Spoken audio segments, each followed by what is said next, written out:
Oluwatimilehin Daniel Oke, right? I'm a penetration tester, and I'm building the community for future cybersecurity professionals to thrive through mentorship and empowerment. So today we'll be discussing about digital security, how to keep yourself safe online. Thank you, Regan, for your slides. I mean, you feel like we copied each other. Or I copied you, right? I mean, but it's just you the same. Security is security everywhere, no matter where you find yourself in. All right, so my slides are very short. I hope you gain knowledge at the end of this conversation, right? And if you have questions, you can definitely put it in the chat section. So, right, the first thing, do not share your location, right? Please, if at any point you can't hear me, please just call my attention, right? So, yes, the first thing, do not share your location. So, most of us, we leave our locations on our phones, and we just feel like it's normal, nothing can happen. Probably you just finish ordering maybe Uber or something, and you have gotten back home, you don't turn off your location. So what happens is that when your location is turned on, right, a threat actor, like a bad guy, can use that to get where you are and find you. So let me give you an example. So the particular time there was a project to track somebody, right? And that project, we had to make sure the person's location was turned on. So we could not manually turn or automate the turning off his location unless his phone actually had his location turned on. But luckily for us, right, his location was turned on. So what happened? We sent a link to him, right? He clicked on the link and capture his longitude and latitude, right? And we get his location. So when your location is turned on, you are giving free room to threat actors to do whatever they like. So if you are with your phone now and your location is turned on, kindly turn it off if it's not in use. Right? It's very important. Sometimes our phones always glitch and does turn on automatically, or when we use some particular apps, we allow permissions for location. So ensure that at every point, if you're not using it, it is turned off. Now, second of all, right, enable two-factor authentication on all your accounts, right? So, like Regan has said, most of us we do not really know what two-factor authentication is. So, when it comes to authentication, there are two types: there is single and there is a multi-factor, which is also the two-factor authentication, right? So, I don't really want to go into security, but there are three ways of ensuring multi-factor authentication. But for users, for students, for professionals, as simple as putting an extra pin on your WhatsApp, right? There was a particular time WhatsApp was ensuring that everybody has two-factor authentication. So as simple as putting an extra pin on your WhatsApp settings, that's a way to protect. So it's a second layer. That does not mean we can't break in. It's possible for threat actors to break in. I mean, it is a pin. But that's why you ensure that you put that factor or that layer. So in case something happens, before they can get into your data, you already have been aware, right? So ensure you turn on multi-factor authentication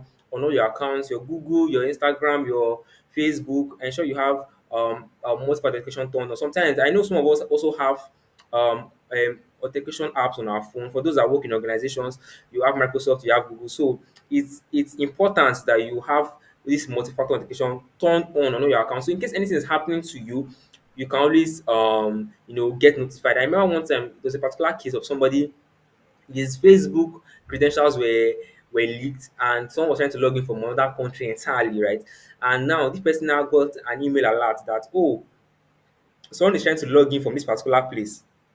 And he saw that, and I mean, he could easily fix it. So that is the importance of ensuring that you have two-factor authentication turned on. It ensures that before threat actors can get into they can get or see your data, you are secured a little bit. All right, so now banks do not ask for your personal information. So I know this has been around for years. You see a message from, for example, GT Bank saying, "Oh," or somebody calls you, say, "I'm calling from your bank." They will not specify. Sometimes they will specify. They have too much audacity, and they will say, "Oh, please kindly share your CVV with me. We need to update your information." Right. So no bank would ask for personal information, because by the time you already start with them, they already had all this information they need from you. So no bank will call you and say, please kindly share your information with me. It does not happen. Right. So some people still fall for these scams even to today. And it's quite sad, right? So we need to understand that no bank would call you. If any bank calls you, tell them that they should send you an email, right? And don't even, I mean, you should even know your bank will not even call you, right? If it's very serious, they'll ask you to come, to their physical location, right? So banks not ask for your personal information. Please, it's very important. People have lost millions of naira to these simple scams, right? And these are the foundation for staying safe online, right? Now, stop ignoring software updates.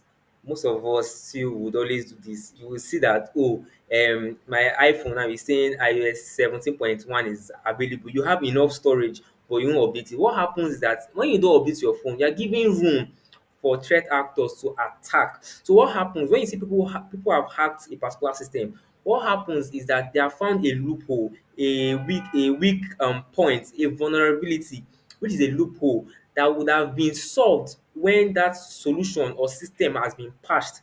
But because you are not taking security serious, you do not update your devices. Somebody in the dark web or wherever releases an exploit for that vulnerability, and boom, you're hacked. And I say, oh my god, I'm hacked. Though, what happened? So someone reached out to me today. Someone said his LinkedIn account was hacked, and I was like, how?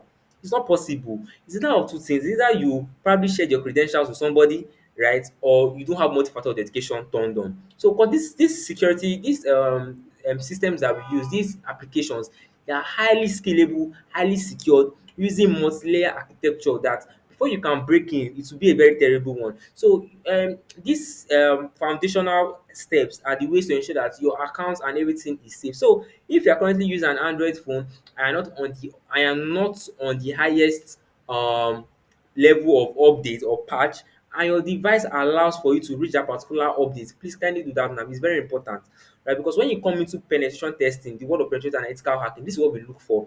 We look for loopholes. We're looking for versions that have been outdated, and when we find versions that have been outdated, we're looking for exploits that can speak to that version, and boom, we're in your system. So it's very important that you allow for software updates. Stop ignoring it.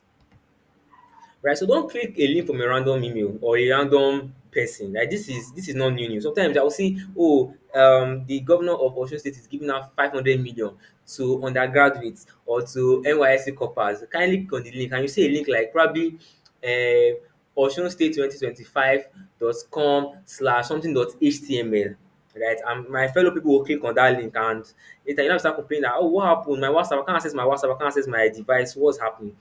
Don't click a link from a random email. It is very important. Sometimes there was a particular scam that happened 2 weeks ago, right? Someone was telling me about it, that I should even invest. So it was called, I don't want to say the name now because this is an online session. I don't say the name, but that particular website is a website for investments, right? So what happens is that you will invest money and they will give you, I think, 30% per your investment. So for example, if you invest $100 today, every day you keep getting $30 until maybe a particular, maybe when the week has ended, you have gotten like times of your money.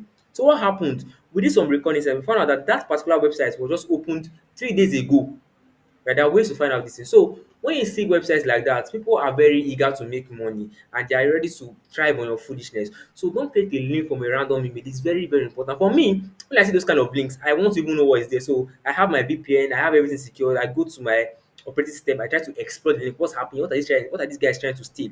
And that's why we have ethical hackers like us and people that are securing the system. But as students, as common users, even as professionals, ensure you don't click a link from a random email. It's very, very important. All right, public Wi-Fi is dangerous. Most of us we don't like buying data.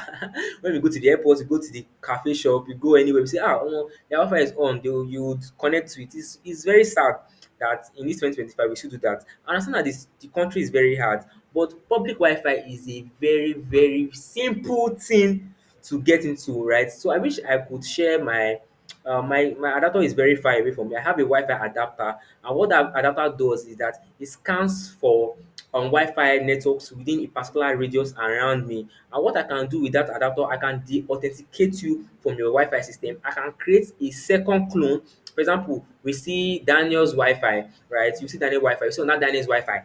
So you don't even know which one to choose. You choose on the wrong Daniel Wi-Fi. You say login portal, please enter your credentials. I see your credentials, and God helps you. Use the same credential for your Facebook, for your Instagram, for your social media, and boom, I take over your social media accounts, and then I start asking you for a ransom, right? I remember one time, that was secondary school time, right? That time I didn't even know about security. So what happened? Everybody in the house was connected to the same email domain, right? So what happens is that if I change the password, it changes for everybody. I don't know how a threat actor was able to get our password, and immediately it changed the password for some reasons. all our systems, I mean our phones, our laptops, our tablets, everything is shut down. And I was like, what's happening? Actually, a threat actor already got our credentials and shut us down from all our devices. So these things are happening. They are very real. It was God that saved us that time. We had to beg the person. You understand? So it's very important. Public Wi-Fi is very dangerous. Do not connect to public Wi-Fi because when it's opened, so in security, in wireless security, we have WPA, we have WPA2, we have WPA3. These are different types of wireless protocols, right? So WPA3 is used for higher industries that have big large size, right? Big